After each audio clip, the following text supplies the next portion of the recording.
David Benavidaz is ranked number 1 by the WBC. Hasn't been mandated yet, but he says if Canelo stays at 168, either fight me or vacate. Facts.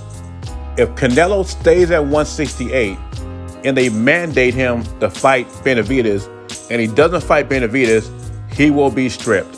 Canelo says he fights who Reynoso wants him to fight. And for right now, Reynoso thinks Benavidaz is a waste of time. On a recent interview, Reynoso doubles down on Benavidaz's resume. He said it's lackluster and Canelo has no motivation in fighting him.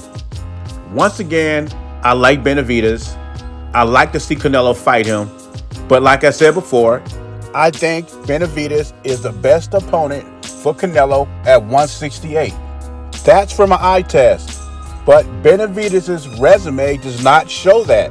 See, we want to get our clown on and talk about Canelo fighting Caleb Plant, Colin Smith, and Billy Joe Saunders. 3 champions that David Benavidaz did not face. Benavidaz has looked dominant against mediocre opposition. Not to mention, he is starving to make 168. He might as well move to 175. And he lost his title on the scale twice. And Benavidaz admits that he knows he has to face the best opposition. But Benavidaz says, I fight who I have to fight to stay up top of the division. Meaning, he doesn't have to take risky fights. Yet, we award him. We say, yeah, Benavidaz deserves a title shot against Canelo. He doesn't have to fight anybody that's worth fighting. Benavidaz and Caleb Plant should have fought way before Canelo entered 168. But we have boxing commentators and we got boxing channels like Teddy Atlas that say, well, Canelo's not undisputed champion unless he fights and beats David Benavidaz, who hasn't proven anything in the division. And we continue to criticize Canelo on his opposition.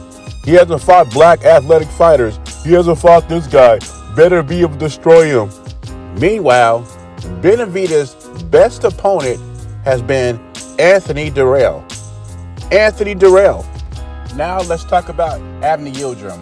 Why did Canelo fight Avni Yildirim?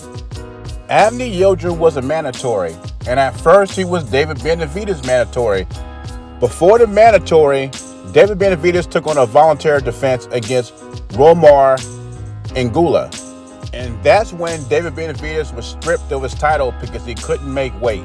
At that time, the Colin Smith-Canelo WBA title match was coming up, and Jose Sulaiman threw the WBC belt in there with it.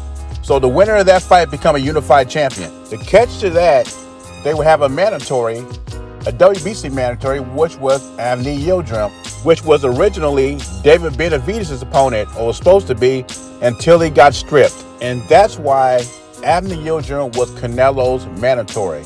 Now, what's funny about the whole situation is that if David Benavidaz would have made weight and later on that year he fights Avni Yildirim, they have no problem with that. They say, cool. But if Canelo does it, there's a problem. If Benavidaz was WBC champ and Canelo with the 168 and collected 3 belts and went up, the haters would have a point. But it's not his fault. David Benavidaz lost the belt on the scale. He beat the champions he needed to beat to be undisputed. Anyway, leave your thoughts and comments below. Jay Beezy, I'm gone.